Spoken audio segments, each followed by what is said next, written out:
एक खास मसाला वापरून ही भाजी चमचमीत कशी केली आहे ते आज बघूया. नमस्कार. स्वरूप चंदकलामध्ये तुमचं खूप खूप स्वागत. या चॅनेलवरचे बाकीचे पण व्हिडिओज बघून घ्या, तुम्हाला सगळे ते आवडतील. हिवाळा म्हटलं की भाज्यांची रेलचेल. अगदी सगळ्या भाज्या, शेंगा, दाणे वेगवेगळ्या प्रकारचे आपल्याला खूप भाज्या मिळतात. किती घेऊ आणि किती नको असं होऊन जातं. काय खायचं? कितीतरी पदार्थ आहेत जे आपल्याला हिवाळ्यात बनवता येतात. तर आज आपण अशीच भाजी करूया. अशा प्रकारच्या भाज्यांमध्ये भाज्या भरपूर प्रकारच्या वापरायच्या आणि मसाले अतिशय कमी वापरायचे. तरीसुद्धा भाजी चमचमीत आणि मस्त लागते.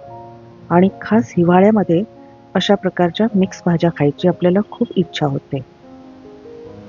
तर इथे मी पावट्याचे दाणे घेतले. हा पांढऱ्या रंगाचा पण मुळा आहे आणि लाल रंगाचा गोल असतो मुळा, त्याचे तुकडे करून घेतले.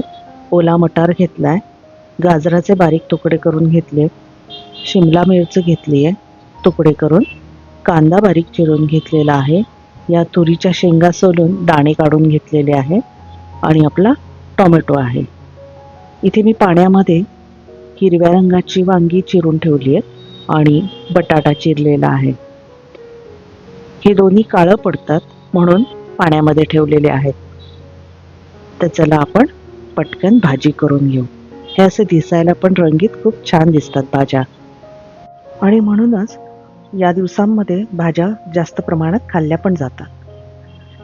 इथे मी भाजी करण्यासाठी मोठं पातेलं घेतलंय. रोजच्या सारखं तिळतेल घेतलंय, मोहरी घातली आहे त्यामध्ये. ती तडतडली की जिरं घालायचं. हे जिरं तडतडलं की आपण याच्यामध्ये कांदा घालायचा. मी आत्ता हळद हिंग घातलेला नाही आहे, तो नंतर घालणार आहे. कारण अशी आपण फोडणी करतो, कांदा परतायचा असतो, तर त्यावेळेला कांदा नुसताच परतून घ्यायचा आणि नंतर मग हळद घालायची, म्हणजे कांदा परतत असताना हळद काळी पडत नाही. तर आता आपण हळद घालूया आणि हिंग घालूया. हे पण नंतर तेलावर जरासं परतून घ्यायचं, म्हणजे याचा स्वाद छान लागतो. मला भाज्यांमध्ये हिंगाचा वास थोडा जास्त आवडतो आणि म्हणून मी हिंग जरासा जास्त घालते. तुम्हाला आवडत असेल तर तसं मला नक्की कळवा. आता याच्यात आपण टोमॅटो घातलाय आणि त्यानंतर हा टोमॅटो पण कांद्याबरोबर परतून घ्यायचा. कांदा संपूर्णपणे परतवायची गरज नाही आहे, म्हणजे अगदी गुलाबी किंवा काळपट करण्याची गरज नाही. कांदा तेलावर परतल्यामुळे त्याचा उग्रपणा कमी होतो आणि स्वाद मात्र वाढतो, म्हणून कांदा छान लागतो आपल्याला. तर आता यामध्ये हे जे सगळे दाणे आहेत ते पटापट घालून घ्यायचे. सगळे दाणे मी एकत्रच घालतीये, तुम्हाला दाखवण्यासाठी सगळे वेगवेगळे ठेवलेले होते. दाणे, शिमला मिरचीचे तुकडे आणि मुळ्याचे तुकडे. मुळा इथे मी पांढऱ्या रंगाचा पण वापरलाय आणि लाल रंगाचा गोलसर मिळतो, म्हणजे महाबळेश्वरी मुळा मिळतो, तो पण घेतलाय. फक्त माझ्याकडे होते म्हणून मी वापरले. पांढरा मुळा जो आहे तो गोडसर आहे, त्यामुळे त्याची पण एक चव वेगळी असते आणि त्याला एक विशिष्ट वास पण असतो, खूप छान असतो.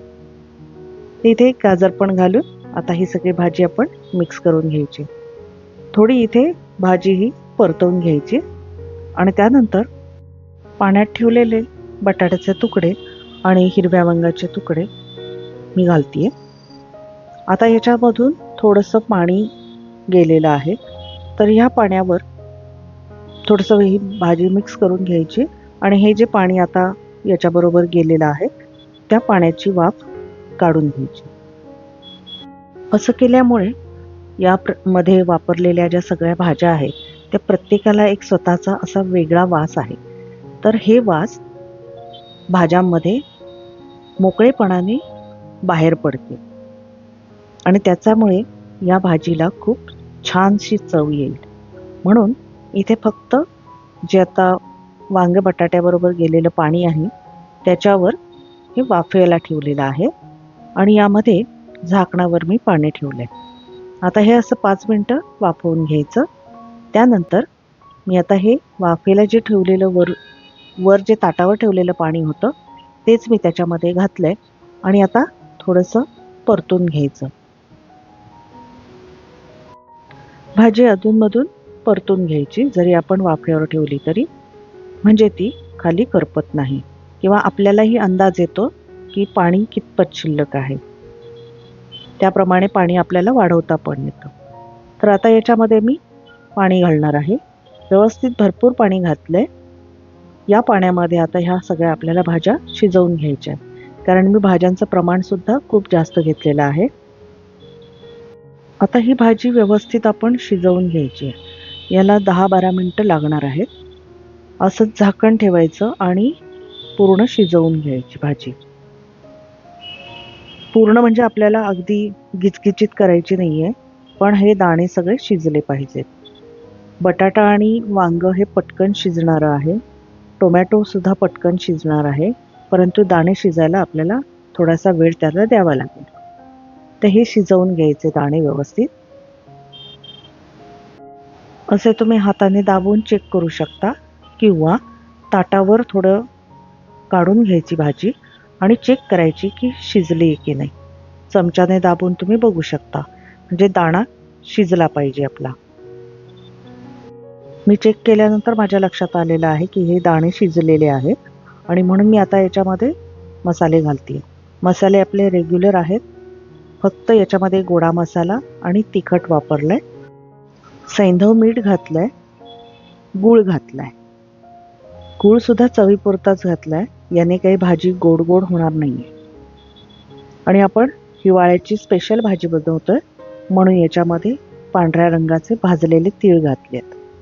हिवाळ्यातल्या थंडीच्या दिवसांमध्ये तीळ खाल्लेले आपल्याला निश्चितच चांगले, म्हणून मी भाज्यांमध्ये असे तीळ वापरते.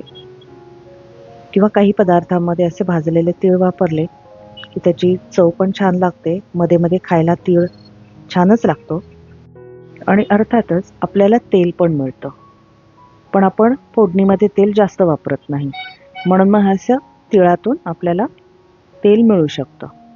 आता मी इथे जसं मगाशी म्हटलं की एक खास मसाला वापरलाय, तर इथे मी मिसळ मसाला वापरलाय, कारण मला मसाले खूप कमी वापरायचे आहेत, म्हणून मी इथे मिसळ मसाला वापरलाय. या मसाल्याने सुद्धा खूप मस्त चव लागते. आपल्याला झणझणीत भाजी करायची असेल तर तिखटाचं प्रमाण वाढवावं लागतं, पण मी इथे तिखट आणि गोडा मसाला नॉर्मल ठेवलेला आहे रोजच्या सारखा, आणि मिसळ मसाला वापरलेला आहे ॲडिशनल म्हणून. आणि इथे भाज्या आहेत फक्त आणि मसाले फक्त 3 आहेत, तरी सुद्धा मस्त चमचमीत भाजी होते. तुम्ही अशी करून बघा आणि आवडली तर मला नक्की कळवा. मी आता ही भाजी पोळ्यांबरोबर खाऊन घेणार आहे.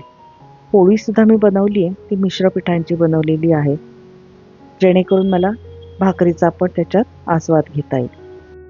वेगवेगळ्या टिप्ससह केलेली भाजी तुम्हाला आवडली असेल तर व्हिडिओला लाईक नक्की करा, जास्तीत जास्त शेअर पण करा आणि आपले सगळे व्हिडिओज